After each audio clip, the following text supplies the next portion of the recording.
erasure. What if the first president was not the man on the dollar bill, and the truth was deliberately compressed into a footnote so small that generations never saw it? Because before George Washington placed his hand on the Bible in 1789, another man had already held the title of President of the United States. His name was John Hanson, and the fact that most Americans have never heard that name is not an accident. It is a story of constitutional confusion, political myth-making, and the deliberate shaping of national memory. To understand how this happened, you have to go back to a time before the Constitution, before the polished republic, back to a fragile confederation stitched together by war. In 1776, the 13 colonies declared independence from Britain, but independence was only the beginning. What followed was chaos, unpaid soldiers, collapsing currency, foreign threats, and states that behaved like small, suspicious countries rather than a unified nation. The fledgling United States needed structure. It needed coordination. It needed leadership. So in 1781, after years of debate, the states ratified the Articles of Confederation, creating the first national government of the United States. This government did not have an executive branch like we know today. There was no powerful presidency, no cabinet, no centralized authority commanding armies or vetoing legislation. Instead, there was Congress. And Congress elected a presiding officer. That office carried a formal title, President of the United States, and Congress assembled. On November 5, 1781, that office was filled by John Hanson. Hanson was not a general. He was not a towering plantation owner from Virginia. He was a merchant and statesman from Maryland. But when Congress selected him as its presiding officer, he became by title President of the United States. This was not symbolic. Under the Articles of Confederation, Congress was the national government. There was no separate executive. The President of Congress signed documents, corresponded with foreign powers, oversaw administrative matters, and in many ways embodied the leadership of the nation. Hanson served a one-year term. During that time, the Revolutionary War was still underway. He dealt with financial instability, troop demobilization, and diplomatic recognition. He presided over Congress as it accepted the British surrender at Yorktown's aftermath and navigated the fragile early sovereignty of the new republic. And yet his name is rarely mentioned outside specialized historical discussions. Why? Because after the war ended and the weaknesses of the Articles of Confederation became undeniable, a new document was drafted, the Constitution of 1787. This Constitution created a radically different office, a singular executive with defined powers, independent authority, and national visibility. It created what Americans now recognize as the presidency. In 1789, George Washington was elected under this new constitutional framework. He was not the first man to hold the title President of the United States, but he was the first president under the Constitution. That distinction matters. But over time, nuance was erased. The founders themselves understood the difference. They did not consider the presidency under the Articles equivalent to the executive created in 1787. The earlier office was primarily procedural, a presiding officer chosen by Congress, not a nationally elected executive.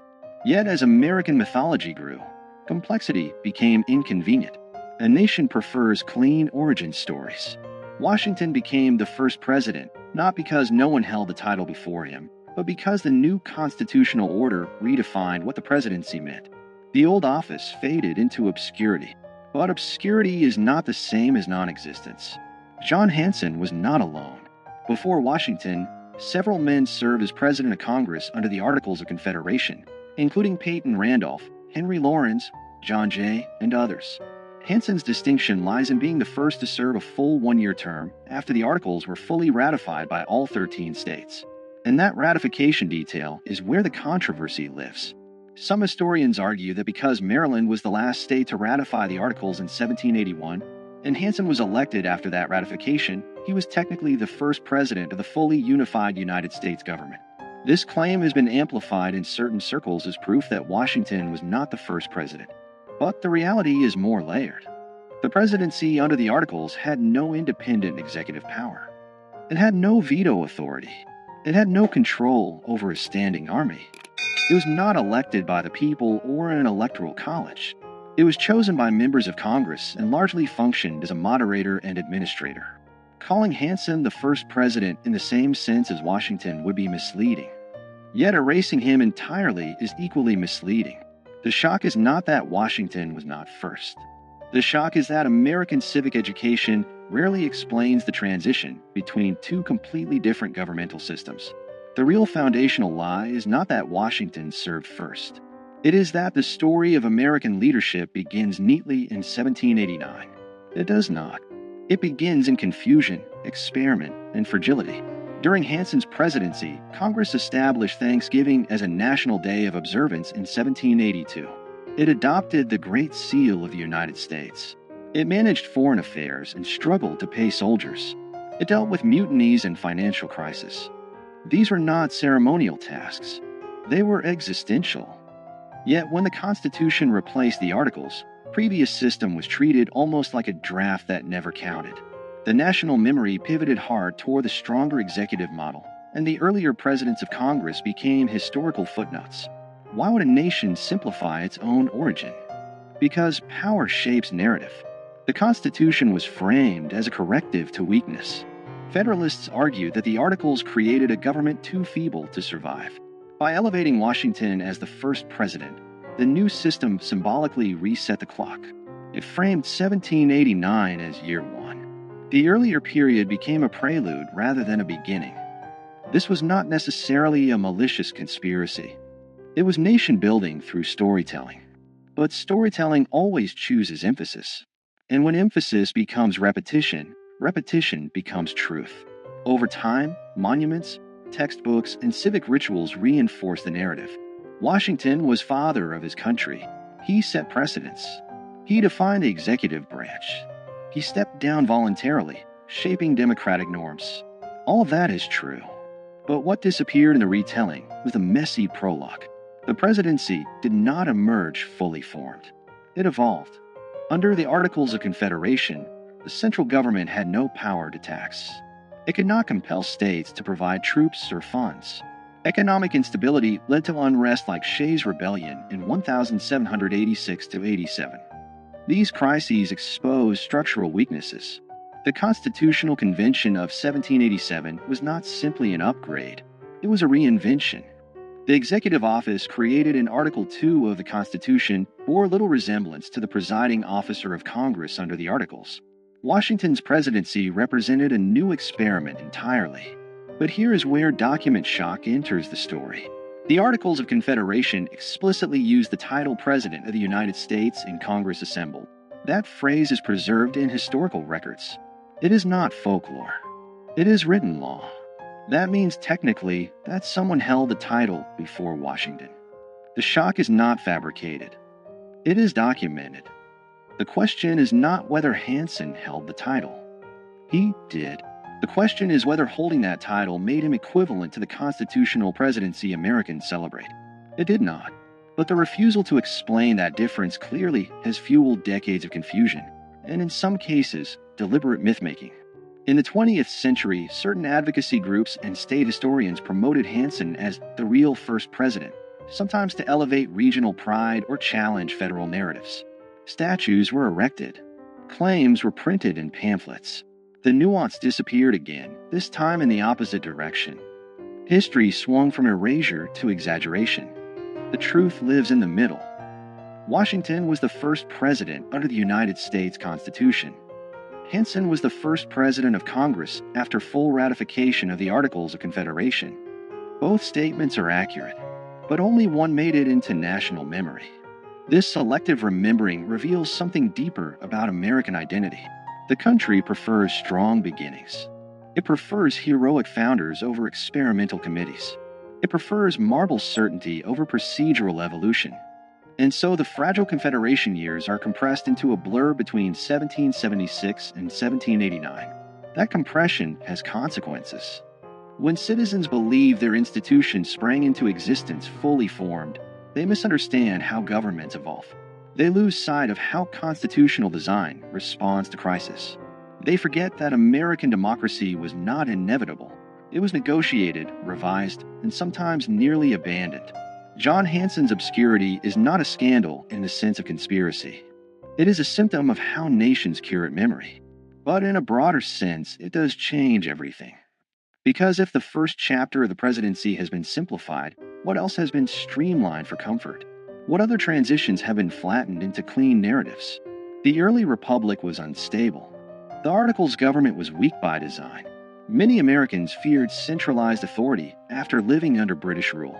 The pendulum swung towards state sovereignty, and then swung back when that model proved insufficient. Washington's presidency did not emerge from triumph alone. It emerged from failure. Understanding Hanson's role forces us to confront that failure. It reminds us that the United States had a first attempt at national government that did not work as intended. It reminds us that the presidency itself was born from revision. And it challenges the idea that history is a straight line. If Hanson is remembered only as a trivia question, was Washington really first? The deeper lesson is missed. The deeper lesson is institutional transformation. The presidency Americans know today is not static. It has expanded dramatically since 1789. Executive power has grown through war, legislation, judicial interpretation, and precedent. From Washington's cautious leadership to the sweeping authority exercised during the Civil War under Abraham Lincoln, to the global executive power of modern administrations, the office has continuously evolved. Recognizing the earlier presidency under the Articles reveals that evolution in its earliest stage. It shows that titles alone do not define power. Structures do. And structures can change. In the end, the accusation embedded in the story is not that America lied about Washington. It is that America simplified itself. It presented a polished origin instead of a complicated birth. John Hanson's relative obscurity is not an injustice of race or suppression in the way other historical erasures have been. It is a reminder that institutional memory is selective. But selective memory shapes civic understanding. When citizens learn that there was a president before Washington, even if only in a different governmental form, they are forced to reconsider what first really means. They are forced to look closer.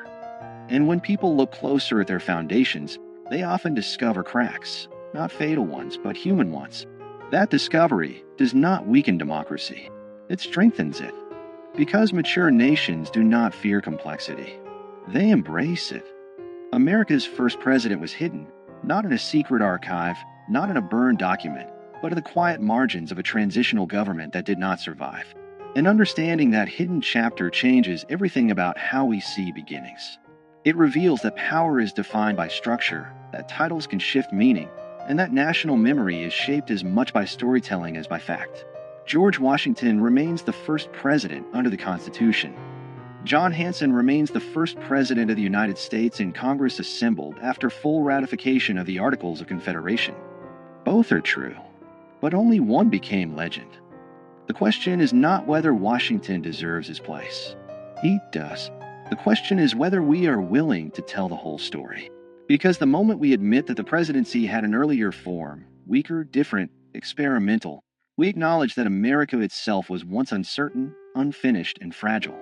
And that realization changes everything. It reminds us that the nation was built not only by giants carved in stone, but also by administrators whose names faded when the structure they served was replaced. History does not always erase with fire. Sometimes it erases with simplification. And sometimes the most powerful revelations are not about scandal, but about structure.